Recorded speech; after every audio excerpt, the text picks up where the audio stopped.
ANZAC round team, one of the biggest rounds of the year. The Warriors up against Storms over there in Melbourne. Been a very, very long time since we got one up over them.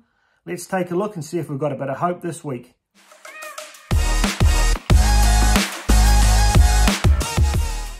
Hey team, welcome back to the Warriorholic. Coming to you from New Zealand now. Finally back after that road trip to Japan. Off the back of a couple of decent nights sleep and a bit of golf there yesterday. Feeling refreshed and keen to take a quick look at how these two teams line up. So traditionally, you have to say that the Melbourne Storm have had it all over us. We've played 49 games so far and they've won 31 of them. We've only won 16. So, we tend to struggle against them, but we have had a few, really outstanding wins against them over there in Melbourne and over the years, that semi-final win back in the day. So it's not something that's an impossible task for us, but with these ANZAC games, I think it's 9 years since we had a win.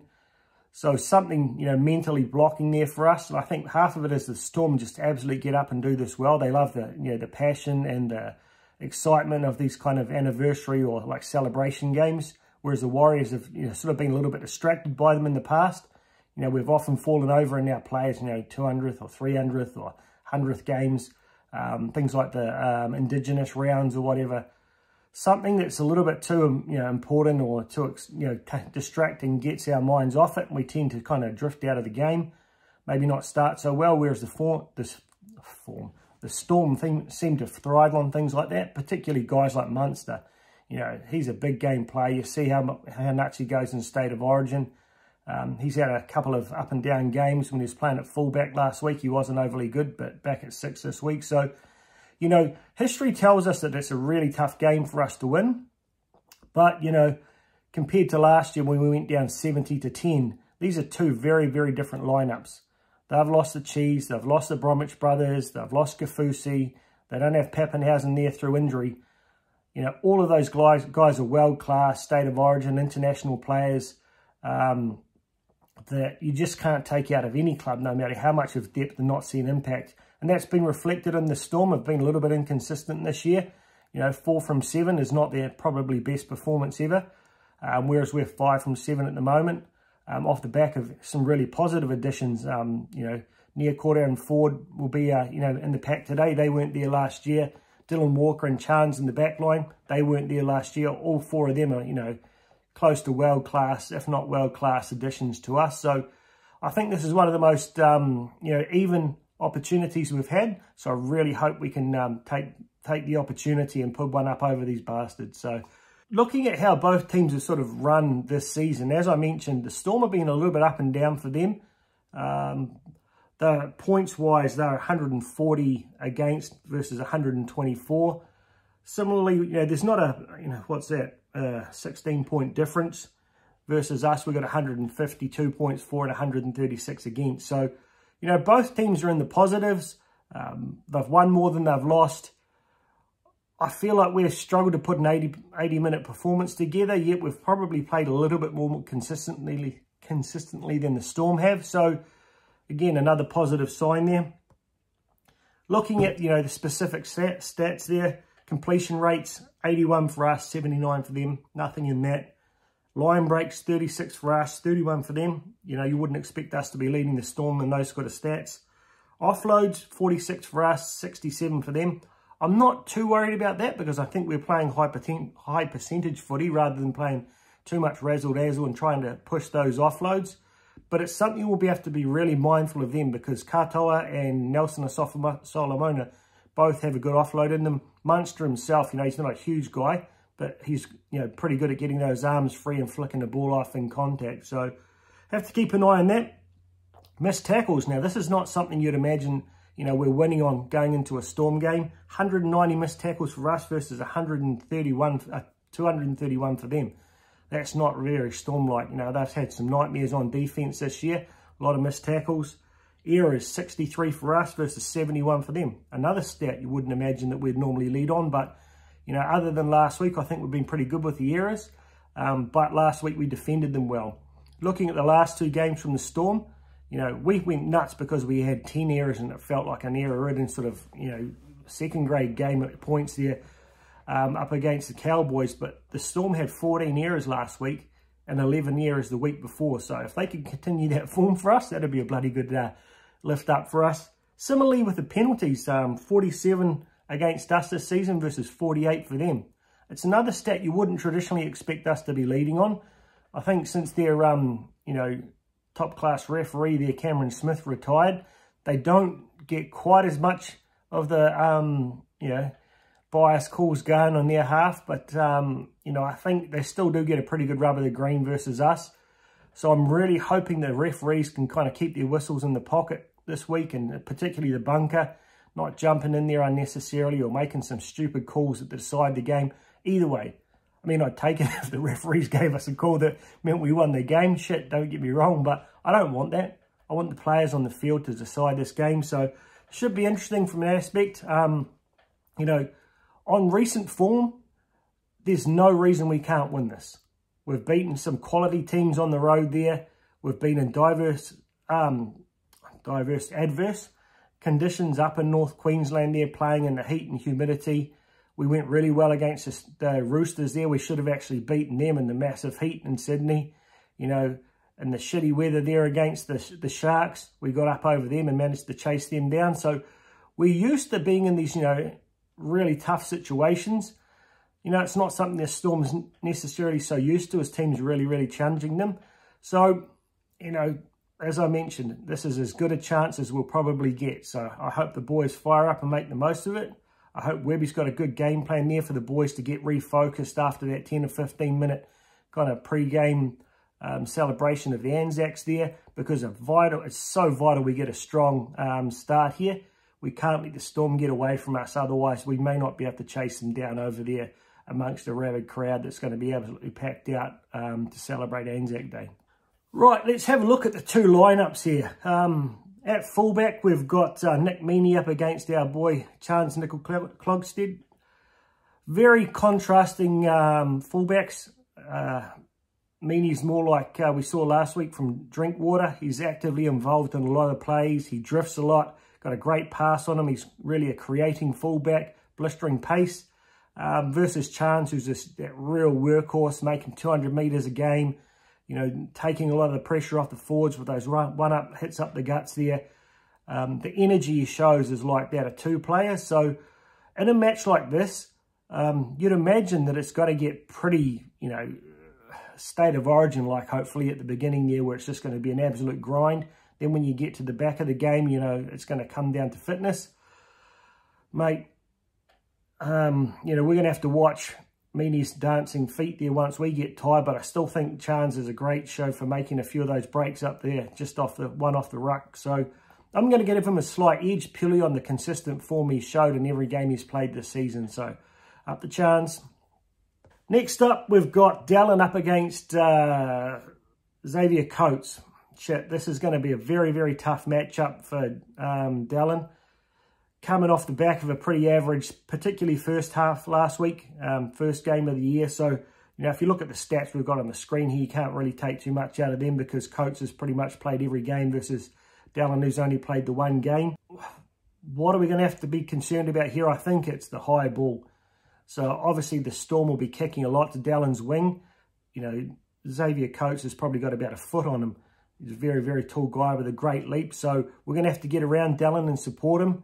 Getting those, without getting penalised, but getting the guys to block it a bit there. One of the things we've got to be really careful of that's let us down in pretty much every game this season is our bomb diffusion. When we haven't taken the ball, we've got that loose ball come off almost every time. It seems that the bounce of the ball's going to the opposition. So we've got to learn to cover up that a lot more. And it may well happen today, on Tuesday, with a shorter man there. But, Dallin, he's been under a lot of pressure. A lot of critics are sort of complaining about him after that game last week. But I think, he's very experienced. He's a former New Zealand captain. He'll be up for the challenge. So I'm going to give that one to Coates, purely because of his size and, the overall package that he brings. But I'm pretty hopeful that Dallin can compete. Next up, Warbrick versus Cossey. This is a battle of two very big boys. Cossey's got it on height, but Warbrick's a very, very solid bugger, and he's very quick coming out of that sevens environment. reflected in both of these guys. We've got a 3 and 5 tries apiece. Line breaks both 5. Tackle breaks 15 versus 12. 80, 84 and what we've got 73% in tackle efficiency. Not a huge difference.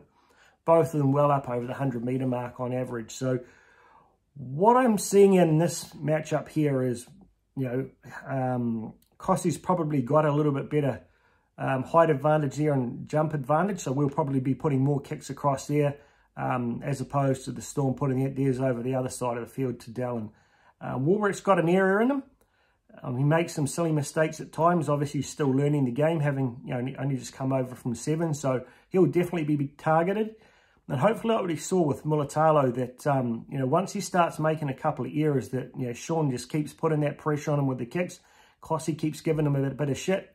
And if he has a bit of a mirror, it could be a real opportunity for us out on that edge there. So I'm going to give this one to Kossi purely on his consistent form. Be an interesting battle. We can't give Warwick too much space out wide there, though, because he will burn Kossi with his pace. So, interesting battle of the edges this week. Then into the centres. So, Remus Smith, solid guy.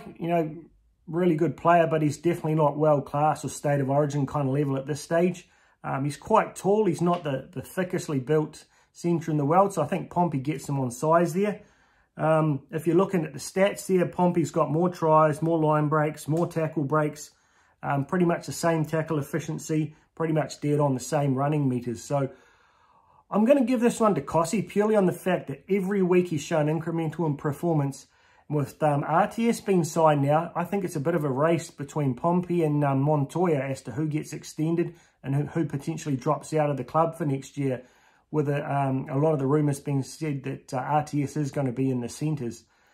While I initially leaned towards Montoya, if I had to retain one of them, again, I've always been, pleased when these guys have stepped up and proved me wrong. I love this little subtle step that Pompey started to bring in his game. He's got a massive fend. He's able to offload in contact there. He's put a couple of wings away when he's had world-class centres on him. So I think Smith's in for a battle here. I'm going to give the edge to Pompey purely on the fact he's going to be wanting to prove himself. Should be an interesting one, though. Then this one is another level up when it comes to intensity. So we've got Justin Olam against my man Montoya. We've got one of the biggest, hardest hitters in the game up against one of the hardest destructive runners in the game. Both of them tend to injure other people in different ways. Now, Olam with his tackles and Montoya just running over the top of people and pretty much smoking them. But he's actually got a few big hits in him as well. And we saw him put Young on his ass against the Knights there in round 1, where he pretty much had nothing to contribute in the back half of the game after getting the wind knocked out of him. So Olam will be maybe a little bit apprehensive or maybe looking for revenge on someone after that hit that was put on him by Manly last week. The likes you don't see too often. So very physical, confrontational battle here. Montoya, the bigger guy. He must have about, good 5 or 6 centimetres in height. But they're both built like a brick shithouse. So I think Montoya is a little bit, he contributes a little bit more as far as his stats go with 3 tries, 6 line breaks, 19 tackle breaks, a few less there for Olam, but meters wise as well. But you're looking at a guy who's played mostly on the wing versus, guys full-time centre. I did really like Montoya's move into centre last week. I kind of always liked him on the wing because of what he can deliver out there, but seeing with that little bit of extra space out wide, what he could do with that fend, or the 3 or 4 fends he put in a row before he put Kossi away for that try, was probably our try of the season so far. He doesn't back down from anyone. Olam's, again, similar to Warwick, that he can give away an error. He can give away a penalty. So I'm looking for Montoya to, with his cool head, to really rack this guy up, and hopefully he'll have a few brain explosions. And that means we've got someone on both edges that we can expose. Into the halves. Another really contrasting matchup here with Munster up against Walker. So obviously Walker's been playing all his footy in the middle up until last week. But shit, didn't he do a job, particularly on defence there up against, Tuolangi and Nanai, as they called him in the NRL commentary on Fox there. You know, defusing those runs right on our line. His defence is absolutely outstanding. Obviously, Munster is probably one of the top 2 or 3 players in the whole world of rugby league. When he's on, he's very, very difficult to contain. He loves to drift across the field, looking for runners, massive step inside, very, very strong in the tackle that he always manages to free the ball up and offload. He links very well with his outside and inside players. But what better man to try and shut him down, even though he'll probably be on the opposite side of the field, is, you know, Walker there. So I would like to think that this is going to be a pretty tight game, and it's going to come down to things like defence. So Walker there with a 90% tackle efficiency versus Munster with his 81. But, you know, going on pure skill and attributes, you know, Munster with those one-on-one steals, he's got a pretty big boot on him, whereas Walker isn't renowned for his kicking. You've got to give this to Munster, probably by a reasonable length, but I back my man Walker to have a really positive impact on this game if he's, you know, managed to rest up and strengthen up that knee that seemed to be a little bit unstable under him last week, where he wasn't running so much. Who knows what he could pull into it, but yeah, control that bloody Munster, mate. I think we can shut him down. We go a long way to shutting down the whole Storms. Johnson up against Hughes, the old bull against the, you know, the incumbent Kiwi halfback here. I'd love to see, you know, Johnson really do a number here and show him, you know, show that he should be the one playing for the Kiwis this year. If he decided to put his name up for it, I think we've got a game at the end of the season there. You know, both very similar in that they're playing with a sense of calm. They've both got great little subtle kicking games. In the Storm's case, they do share the kicking a lot more between Munster, Hughes and Grant, whereas it's predominantly Johnson doing it for us. So there's a risk that if they're able to shut SJ down, our whole attack could be stifled. But no one's managed to do that yet. So, you know, I rate SJ on his experience here. Hughes, for me, his strength is his little subtle passing, his ability to put people through his gaps. He's often playing first receiver there, and it's Munster who's like delivering a lot of the big plays. Hence, you'll see like he doesn't have any try assists or line break assists. More of that comes down to Munster, but he's a very good general at controlling the play. We saw how he went in the World Cup there, outstanding. So, interesting battle, but purely on this year's form. And the fact that I still think he's got a lot of, you know, points to prove. I'm going to give this one to SJ. I don't think they're going to be able to shut him down, particularly if our forwards can win that, you know, the battle up front. SJ, you know, he's got, you know, one of the best defensive tackle efficiencies in our team this year. You know, he's really strengthened that up. So, you know, Hughes is a smaller man. I'd be running a lot of our forwards straight at him all day. You know, trying to tire him out and make it a lot more difficult for him in attack. So, SJ gets a nod for me. Can't wait to see how that one plays out. Now's where shit gets really interesting. Big Nelson Asafa-Solomona, he's only played 2 games this year through suspension and injury and the like. So, pretty hard to kind of compare the direct meters, the direct stats against Adam Fanua-Blake, who in my opinion is having one of his best seasons, if not his best season since he came to the club. Fitter, happier, more involved, seems to be loving his footy now. He's got a few really good mates in the pack there who are doing the damage with him. Average running meters, you know, it's quite surprising to see Nelson only with 114 there versus 143 for Fanua-Blake. But, you know, Fanua-Blake's played every game for 335 post-contact meters, whereas Nelson's, you know, close to 50 a game. So, you know, they're quite even in how much they're making there. Hit-ups on similar, 10 versus 11. Tackle breaks, you know, Nelson in 2 games, 12's a lot. Offloads is kind of surprising for me that, you know, Adam Fanua-Blake was traditionally a big offloader, but he's managed to kind of reel that in a bit this year. But for Nelson, that's something we really have to be careful of, particularly within our own 20. Sometimes we're having to put 3 or 4 bodies on him, and if we can't get him to the ground and he's able to offload with 4 guys on him, you're going to see, you know, overlaps out wide every time, which is going to be a real struggle for our outside backs to contain. So, you know, interesting here, but I'm going to give this, oh, no, I can't. I'm going to make it 50-50 because Nelson's such a huge in for them, particularly with Kamikamitha out this week. a lot of their forward pack play is going to be based around him.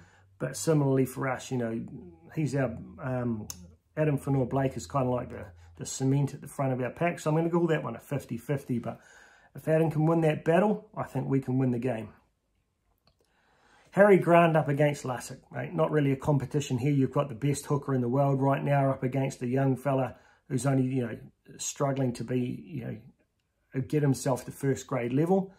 Can't, fault his enthusiasm, young Lussick. He puts a lot of energy into his D with a 97% tackle efficiency for a smaller guy. He can put on some big hits for a small guy at time. But shit, I hope he's worked on his passing over the past, week or so.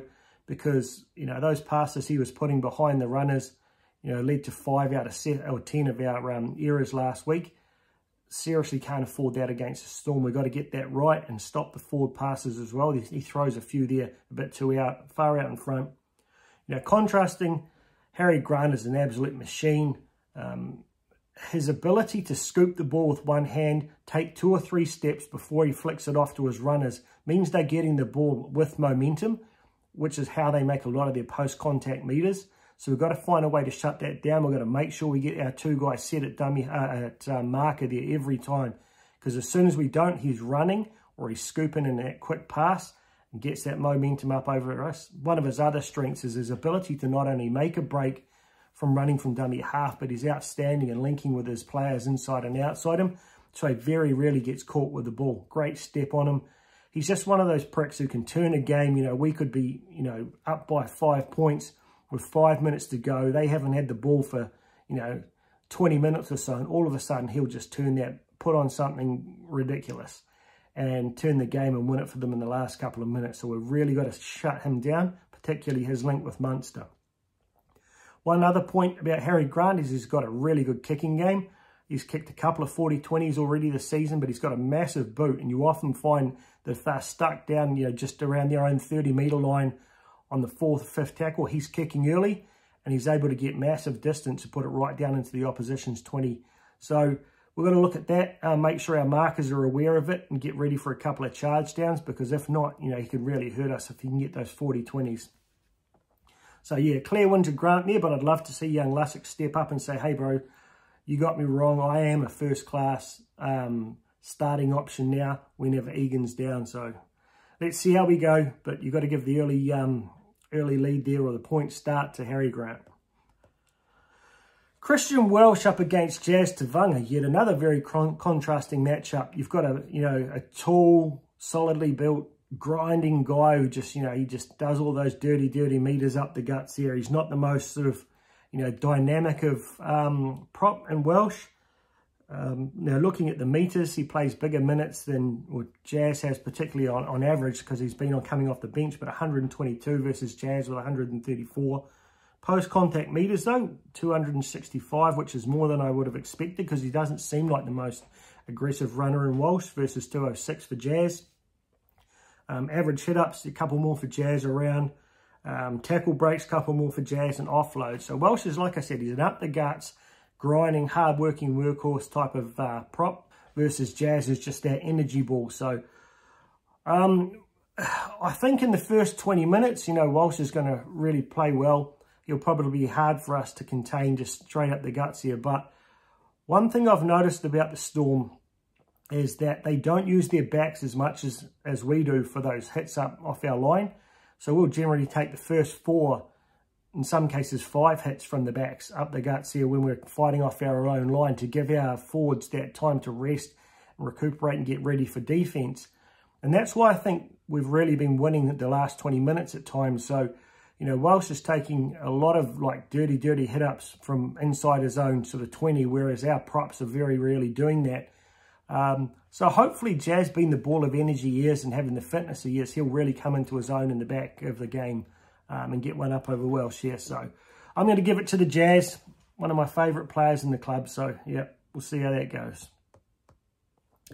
Another interesting one here. So another contrasting. We've got Katoa there, former Warrior. He's a big ball-playing kind of a dynamic runner. Got some good pace on him, able to find gaps, offloads quite a bit, versus Ford is just that real grinding workhorse, similar to more like Welsh is. So you'll see that in the difference, 3 more line breaks for Katoa. 3 more line breaks, 1 more line break assist. Both similar tackle efficiency. Average meters that Katoa makes more, but again, I think that's reflected on how much work we get our backs to do, versus, Katoa's taken a lot of those dirty hit-ups as well. So, interesting matchup for me. I think, Katoa's been known to have those brain explosions and has some errors in him, though we've seen 1 or 2 from Ford over the past couple of weeks, to be fair. So, I'd love Ford to have just one of his tightest, hardest games of the season without the errors. Put a lot of pressure in Katoa there, get him to knock a couple of balls on and have a couple of head explosions, because when he does that, he tends to drift out of a game a little bit. So really curious to see how this plays out. For me, I always really liked Katoa, and I was sad that he left. But if I'm honest, I'd rather have the combination of Murata and Ford that we've got now. If Katoa was playing for us, he'd be off the bench. So, maybe he's out there to prove a point against his old club too. So it'd be interesting to see what these two come up with. Trent Liio, I don't know a huge amount about him, but I did go back and watch the Roosters and the Sea Eagles games to prep for today. He's kind of that tall, lean, wiry second rower, gets for a power of work. He's got a little bit of a step. Got a little bit of a pass in him. Almost reminds him of a really young Tohu, but probably with not quite the same skill set. But he's kind of a similar physique. Versus, the old workhorse and Marata Niakura. Stat-wise, we can see that they're both very similar. But again, you'll notice that Liio has that few extra meters. Again, getting back to our backs, doing a lot more running. Niakura coming off the back of a forced layoff there after a bullshit call on the hip drop against the Sharks, so he'll be refreshed, probably one of our fresh and most energetic guys out there. I'm looking for him to have a real big impact this week. We've got a quality opposition that we're going to have to step up against, and this is where you need your experienced guys to do the damage. I think we'll find that he'll be one of those guys that's really called on. He's going to have Munster out on his side there, him and Johnson defending against him, so I really hope those two can combine well and shut that bastard down. Knock him on his ass a couple of times. Make sure Niakura just runs straight at Munster a few times and holds on to the ball so he doesn't get it stripped. But yeah, I think, based on experience and, big game experience, you've got to give this one to Niakura coming off the back of the break. But, don't sleep on Liio, because, he's a solid player as well. He'll play big minutes. Josh King against Tohu. Again, contrasting. King is almost like a third prop. He's that solid up the guts kind of guy. He's not the most flary, hence you can see he doesn't have the line break assists. Stats-wise, they're both very similar. But Tohu, I guess, is just, he's our absolute linchpin there. You see how much tighter our defense is in the middle once he's there. He does all the tightening up. He does a lot of coordination. And he plays that ball playing role like almost the third half, often at first receiver there. Versus, Josh King, who's not really a massive ball playing kind of 13. He's more the traditional type of, the workhorse, getting through a lot of the dirty work. So, solid player. He always, gets a lot of points in super coach and the like, I think. But for me, I think Tohu's, he's ready for a big game up against his old club. Will be stinging from all of those losses we've had over the year, but he's finally got a pack around him to, help him dominate them. And I think, honestly, if we look at it head to head, there's no reason we can't, be the dominant pack in this game and get us on the front foot ball. And, we saw a couple of games earlier in the season when Nelson was out, that the Storm were on their back foot. Harry Grant was taken out of the game, so was Munster. So for me, it really comes down to us winning the forward battle, which I think we clearly can, led by our man Tohu, so he gets the nod in this one. Looking at the bench, so this is a little bit of a different bench, obviously, with Walker and Jazz starting, which I've always liked the high energy of having them on the bench here. Sirenen up against Garlic, so you've got a genuine backup hooker option there, which they'll look to bring him on the second half there and put Grant back into a running back rower kind of role in 13. Versus Ciro is probably more suited to a back rower game that gets into hooker every now and then. Again, I really hope he sorted out his passing, because he was, a culprit in throwing a couple of those shit passes behind the runner, which led to errors last week. So, you know, the coaches have a lot of faith in Ciro for his versatility there. They see him obviously as the main backup at hooker rather than Jazz or Dylan Walker. So, you know, an experienced Garlick's only had, I think it's around 30 games so far versus Ciro's been around for a few seasons. So, you know, I've bagged him a bit this season, but I'm going to give him the lead share purely on experience and hope that he turns around from those errors he had last week. You know, then we've got Curran, Bunty, Warriorholic. So they are all kind of high energy players. Bunty's been struggling a little bit to have that impact, but all three of them do play with impact. We've got two genuine props on our bench versus there they've got McDonald, Uzenhouse and Uzenhuth. Yeah, Jesus, difficult names to the dyslexic man here. Tarek Sims, who all three of those are back rowers. You know, big enough to play at prop, obviously, but generally they play more, you know, 13 or edge back rower roles. So yeah, it's a very contrasting bench, like pretty much the whole team. I think they do need a lot more forward cover there on the bench because of the work that their forwards do versus their back. So I think we have that opportunity there that our forwards, through our rotation and the work that our backs do, can stay fresher for the whole game. So we've just got to stay in contention with them and be within, you know, one try coming into the last 20. And I think pretty much every game we tend to win that last 20. So I think there's every chance we can finish stronger than them. Watching the Storm in their last two rounds, you do get into that last 20. You see a lot of their forwards with their hands on their knees, whereas you don't often see that from us. So, you know, I think the benches will be, you know, slight one towards us this week because we don't have Jazz and Walker on there, but still high energy impact. You know, Curran, he's a ball of energy when he comes on, as long as he can control it, doesn't do, you know, too many silly things, and can manage to get those defensive, you know, not errors, but just lazy efforts every now and then when he puts so much energy into other areas of the game. All of a sudden he'll just be caught flat-footed, so we don't want to see that this week. So, all in all, in summary, big occasion, you give that to the Storm. They're a big occasion team. The Warriors, not so much traditionally, but this year we haven't been overruled by any situation we've been put in as far as, you know, where we've had to play, who we've been up against. So, you know, not as big as an advantage as you would normally.